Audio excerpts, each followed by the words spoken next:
It is January 29th, and here is your evening news rundown. As always, these are going to be 4 or 5 minutes in length. To all those who have become paid subscribers to support my work over the past 24 hours, thank you so much from the bottom of my heart. I truly mean it. It means the world to me. If you want to support my work and you're not yet a paid subscriber, just click the button below and become one today. So, with that, let's jump right into all the news of the day, or really over the past 4 to 8 hours. The big news is that the White House has rescinded the OMB memo that froze all federal assistance, excluding direct assistance to Americans.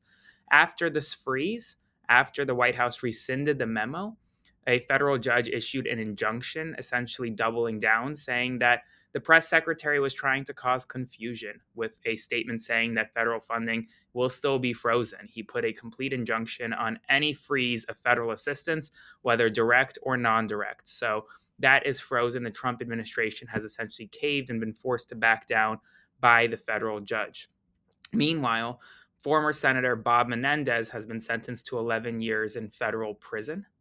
In addition, I reported earlier that a grandmother, a toddler, and a mother, all American citizens of Puerto Rico who were born in Puerto Rico, were briefly detained in Milwaukee, Wisconsin after ICE agents overheard them speaking Spanish. Yes, that's real. And meanwhile, Donald Trump today announced that he will be signing an executive order building a 30,000 bed facility for undocumented migrants to facilitate the transfer of migrants back to their home countries in Guantanamo Bay, the same prison in Cuba where Khalid Sheikh Mohammed, who is the mastermind behind 9/11, is being held, and a number of other terrorists are currently being held.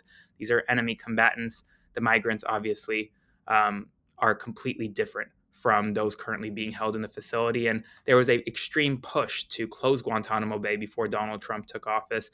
That never happened. And now it looks like he's going to be housing undocumented migrants in Guantanamo Bay. Some other news: the Federal Reserve today bucked Donald Trump and kept interest rates steady. Donald Trump had asked the Federal Reserve to lower interest rates, and he got extremely upset, saying that the Federal Reserve has done a terrible job on banking regulation after the Reserve decided to keep rates steady. The reason they kept rates steady stemmed from the fact that inflation is not going down right now. The price of eggs are high, the price of average goods remain high in America. And if inflation won't go down, then the Federal Reserve won't reduce interest rates as well. In addition, the USDA Inspector General was escorted out of his office or out of her office today after refusing to comply with a recent Trump firing decision of inspectors general. Remember, this firing decision was illegal. Donald Trump had to give 30 days notice to Congress that he was going to be firing inspectors general. He did not do that. And as a result, both Republicans and Democratic senators are demanding answers from Donald Trump. And now one USDA Inspector General refused to quit, and she was escorted out, and she was essentially fired by Donald Trump and his team and forced to leave her office. Some other news coming out of Washington, D.C. today. Um, According to NBC News, outside of that mother, toddler, and grandmother, a number of other American citizens, including a U.S. military veteran in Newark, New Jersey, was caught up in a possible ICE raid.